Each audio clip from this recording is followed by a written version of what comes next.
All right, we're live. So, as per usual, I'll just wait for a couple people to get here before we get started. I can see some people hanging out and waiting. If you can just let me know in the chat if you can hear everything and see everything okay, we'll get started. I don't anticipate that this will be a super long stream today, but I'd like to keep doing them.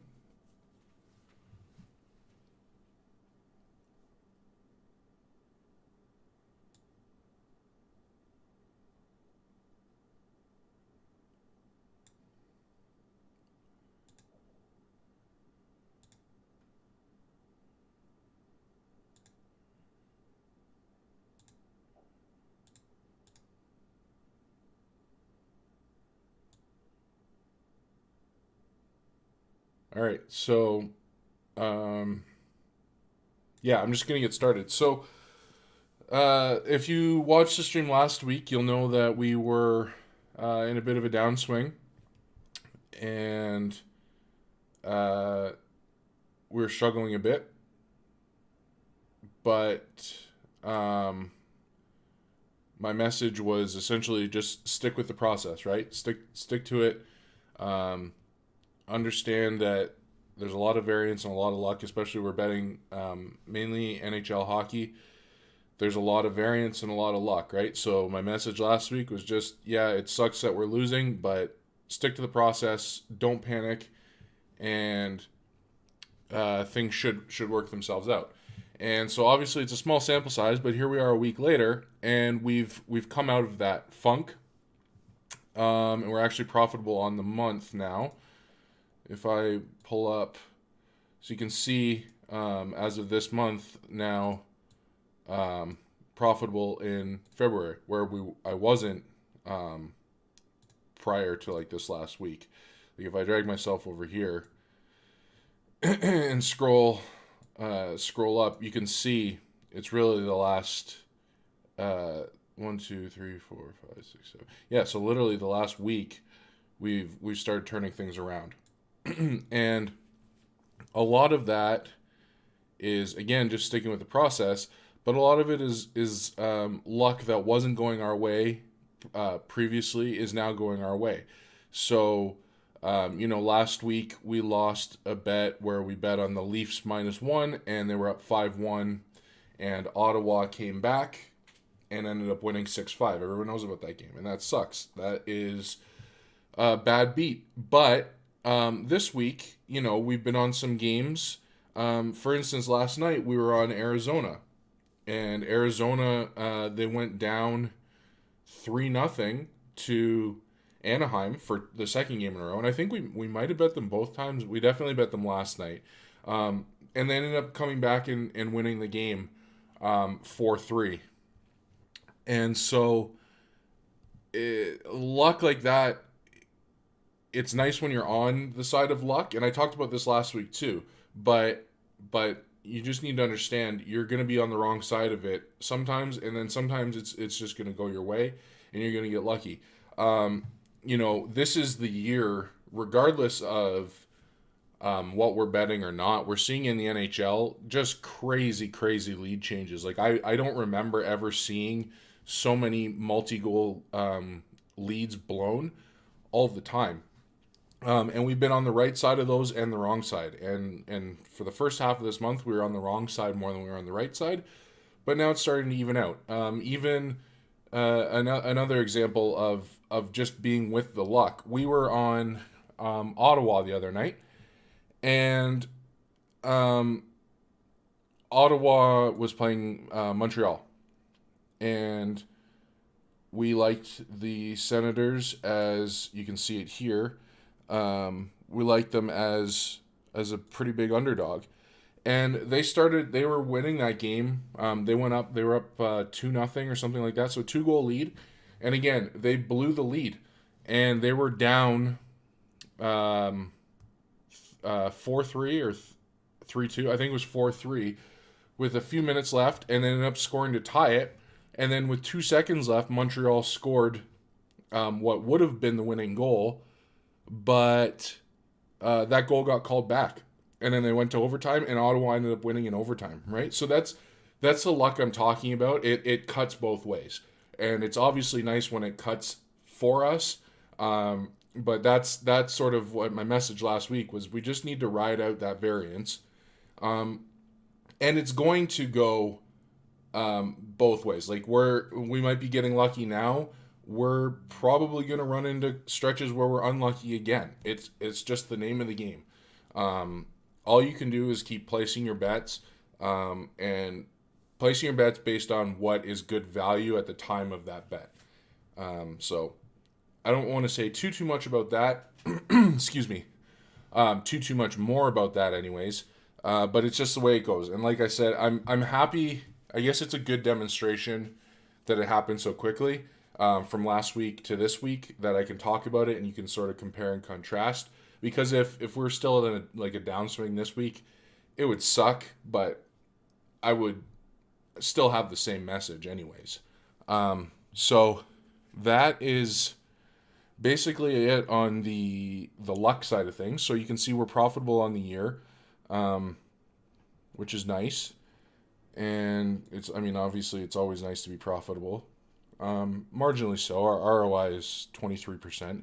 And a lot of this, so I've been playing around a lot more, with some different bets and stuff like that. So I like to make notes on every bet I make just to understand, because you can see like the majority of these bets are based off of my models, but I do have some non-model picks. And these are things that I'm just playing around with, trying to get a feel for, and sort of build around. So some of them are just live bets. Again, it's been fairly profitable when teams go down a couple goals, especially if they're a favorite. If they go down a goal or two, you can get them for a good price, decently. So, for instance, last night, Colorado, they went down 1-0, and we could have got them for, I think, like 2.47. So in American odds, that's like plus 147, which for Colorado, that's a great price, especially because pre-game, I think they were like minus 130 or minus 140. It didn't work out in that case, and that's the way it goes. They ended up losing 6-2 to Minnesota. But same thing, like Arizona, they were a big favorite pre-game. And actually, a couple of you guys on Twitter, I know we were talking last night, you took the multi-goal thing because I've been talking about this a lot on Twitter. And so Arizona were big favorites going into last night, and they went down 1, 2, 3 goals, and people were still live betting them just based on this, how the season's gone.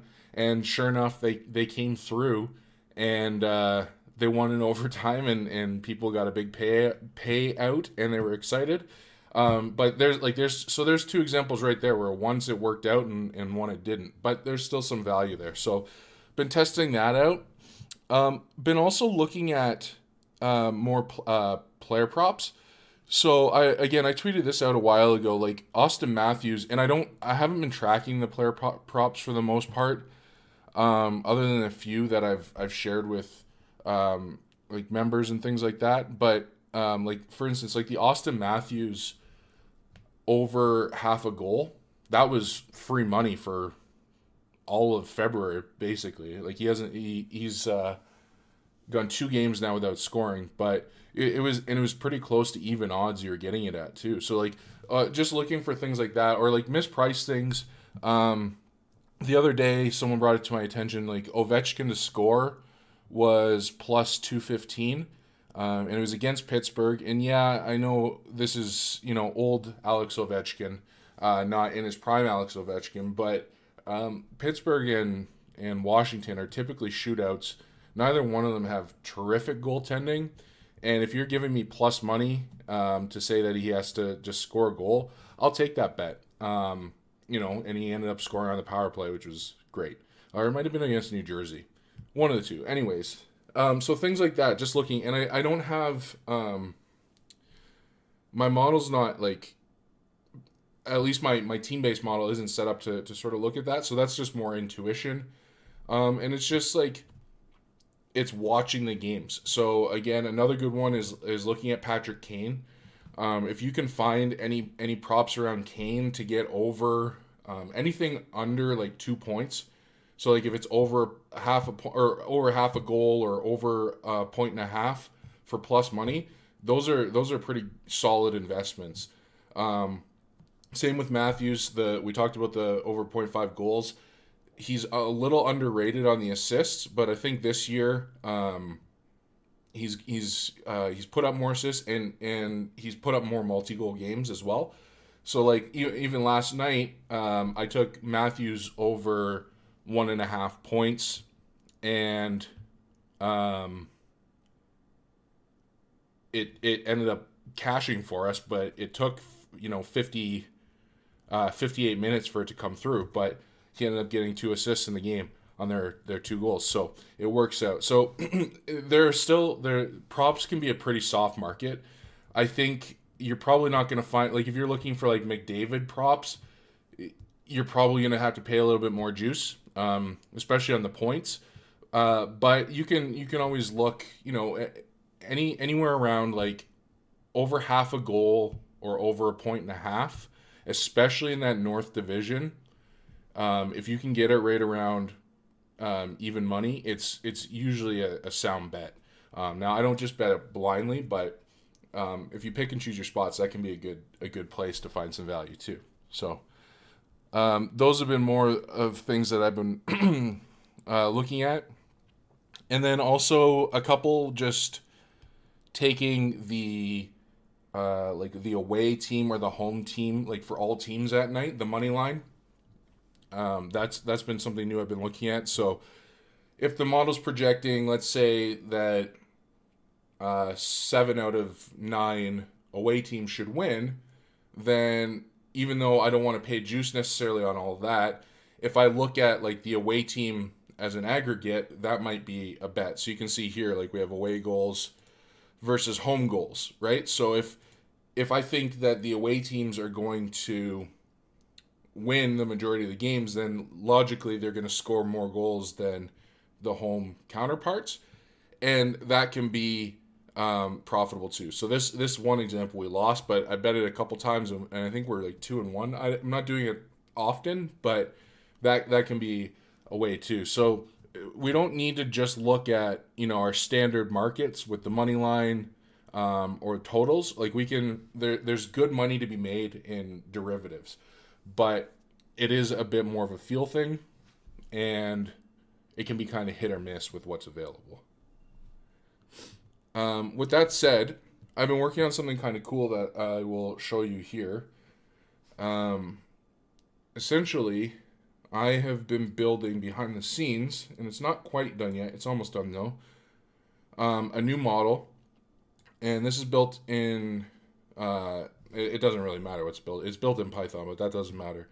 But essentially, what this is doing is using my database of NHL stats that I've created, which I forget which video it was, but I've shown it in a video. I essentially have a database where I've scraped every game stat from the start of the 2009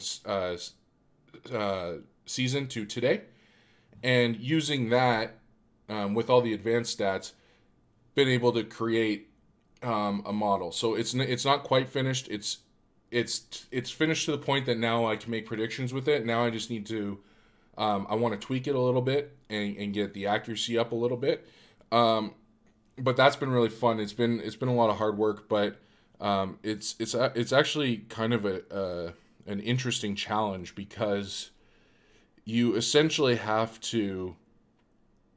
you can't use data that was present before the game to make predictions, or that wasn't present before the game to make predictions on the game, right? So I've spent a ton of time on Twitter and in my real life talking to friends, picking their brains, people who are much better at this than I am, asking for some advice.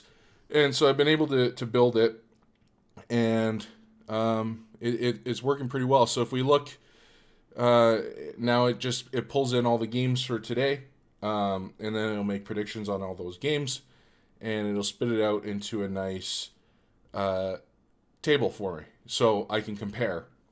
And again, this is just showing the team and their opponent, and then the probability of winning the game.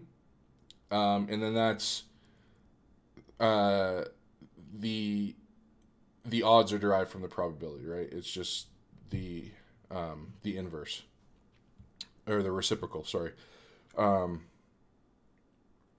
the reciprocal probability is odds, and vice versa. So from here, I can then take this and compare it to the bookmaker and find some new potential bets.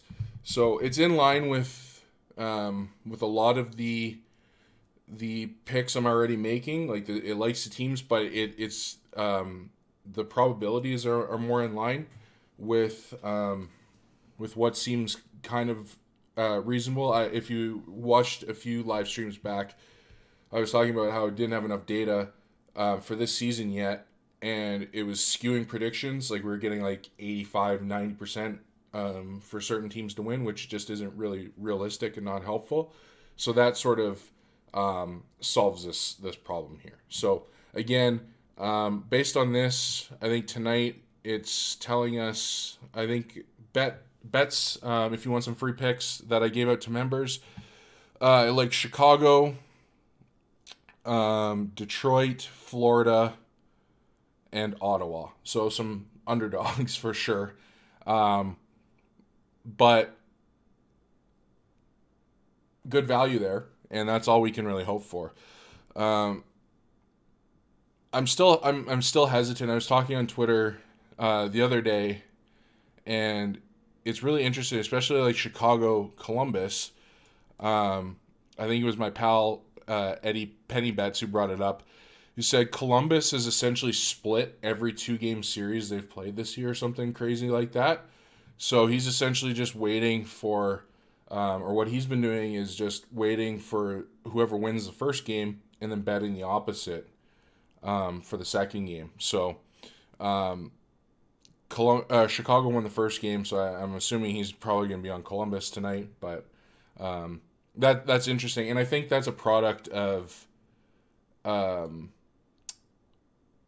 just how the divisions are this year, and only playing teams within your own division. So I don't know. Anyways, I feel like I'm rambling here. Does anyone have any questions?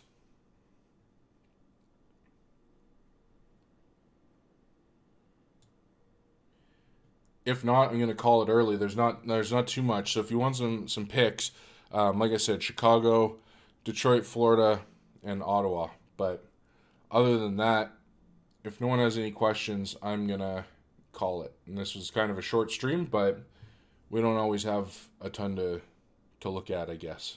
Takeaways are stick to the process, like I said last week, and it's been profitable for us, which is always nice. All right. Well, I'll see you next Thursday.